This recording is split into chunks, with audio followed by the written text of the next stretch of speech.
ফের কলকাতায় পথ দুর্ঘটনা। তপসিয়ায় যাত্রী বোঝাই সরকারি বাস উল্টে গিয়ে বিপত্তি, আহত হয়েছেন বেশ কয়েকজন।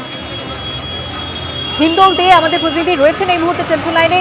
হিন্দল, বাসটি উল্টে গেল কিভাবে? যাত্রীরা প্রত্যেকে সুরক্ষিত আছেন তো? দেখো, যাত্রীদের মধ্যে কিন্তু অনেকেই আহত। তাদেরকে রীতিমতো যে বাসটি উল্টে গিয়েছে সেটা সরকারি বাস।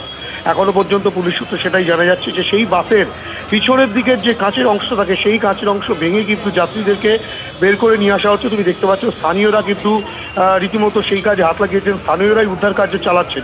তুমি দেখতে পাচ্ছ কিভাবে একে একে যাত্রীকে বার করা হচ্ছে ভিতর থেকে। এবং এই যে ঘটনা ঘটেছে, এই ঘটনা ঘটেছে আজ সকাল 8টা নাগাদ। তেমনটাই পুলিশ সূত্রে খবর যে একটি সরকারি বাস, যেই বাসটি পার্ক সার্কাস 7 পয়েন্টসের দিক থেকে কিন্তু সায়েন্স সিটির মোড়ের দিকে অর্থাৎ কিনা ইএম বাইপাসের দিকে যাচ্ছিল, এবং তখনই তপসিয়া মোড়ের কাছে বাসটি আচমকাই উল্টে যায়। তুমি দেখতেই পাচ্ছ উল্টে পড়ে রয়েছে সেই বাসটি রাস্তার মাঝ বরাবর অংশে। এবং সেই সময় বাসের মধ্যে কিন্তু বহু যাত্রী ছিলেন, তাদের মধ্যে মহিলা পুরুষ মিলিয়ে বহু যাত্রী সেখানে ছিলেন। তাদের মধ্যে অনেকেই কিন্তু আহত হয়েছেন। সেই আহত যাত্রীদেরকে, আহত কন্ডাক্টরকে, তাদেরকে কিন্তু সেখান থেকে বার করা হচ্ছে।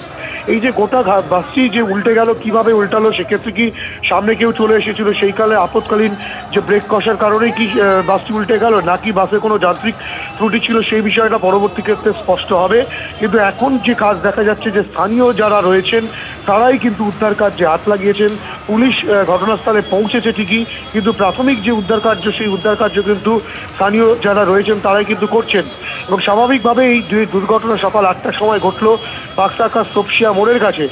তাতে কিন্তু যেটা পুলিশ সূত্রে এখনো পর্যন্ত জানা যাচ্ছে, এই সরকারি বাসটি পার্ক সার্কাস 7 পয়েন্টসের দিক থেকে ইএম বাইপাসের দিকে যাচ্ছিল, এবং তখনই এই দুর্ঘটনা ঘটে।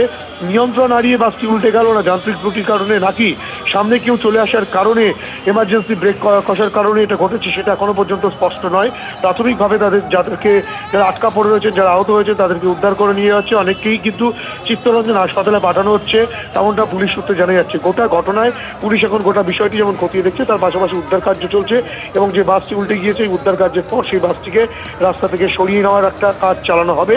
কেননা যানবাহন চলাচল যেহেতু বেশ খানিকটা দ্রুত গতিতে হচ্ছে, যেহেতু পার্ক সার্কাসের দিক থেকে ইএম বাইপাসের দিকে যাওয়ার রাস্তায় এই দুর্ঘটনা ঘটেছে, সেই রাস্তায় যান চলাচল অত্যন্ত দ্রুত গতিতে হচ্ছে, তেমনটাই কিন্তু দেখা যাচ্ছে।